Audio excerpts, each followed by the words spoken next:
Hey guys, what's up? Today I just wanna do my take on the new Mega James Bond Seamaster with the classic blue wave dial. And this dial, I'm a little bit sick, so I talk funny. And also, I talk funny. Yeah. If you are long enough here, you'll know that. But it says here, I'm looking at the Dinky website, but that's not all. In addition to the steely blue model, Omega has a cannabis gold surprise for as well. So this is a 60 years anniversary James Bond watch, and I have to be honest with you. I cannot stop looking at this photo. Usually these watches look nicer in person than on photos, but I have the feeling this one looks a bit nicer on this photo, at least this one I'm looking at, than in person, but I'm gonna have to check it out, that's for sure. I love it. Aluminum bezel, wavy dial, iconic, love it, and white as a snow loom dots. I love this contrast, this specific shade of blue and the white. I think this one, I think people felt about this Omega the first time it came out, and the way I'm feeling it. It has a mesh band. I love it. Not the biggest fan of the original Seamaster band, but I checked out the No Time to Die, and the mesh was great. So great. That's what I love about watch, and I think this one is gorgeous, and I see this as a perfect summer watch hack from springtime to the summer, autumn, even winter. This is gonna be a great all-rounder, beautiful watch, and of course the loom and everything is great.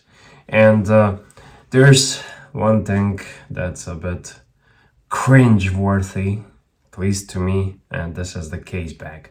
Now I'm gonna reserve this to see this in person. This is just newly released watch. However, I love a James Bond. I'm a big fan of the franchise. I love the old movies. Brosnan, Daniel Craig, and of course my favorite, Sean Connery. Sean Connery is my favorite Bond. After that, Daniel Craig. But I wonder who's gonna be the new Bond. I get this, but maybe I would put the inner logo with this stripes and everything, to the entire case back. And what I would do, I would seal this case back. It would have to be a steel case back, no transparent, no see-through case back, just a transparent, and put something. They did it so classy with No Time to Die, and this one is a little cheesy. I love the face. I love the dial, the blue, the white and blue just speaks to me, and I usually like the black watches, but this one just speaks to me. But at the end of the day, you're gonna wear it on your wrist, and the case back you will only see from time to time. So yeah, it's not a bad. Overall, I love the watch. That little one thing, I think it's a bit, especially on the glass. Maybe if it was engraved on steel, it would look better. I would put this engraving with the James Bond and this lines and circle on steel plate. That would be more classier. And there's another one, and this one looks like something a James Bond villain would wear.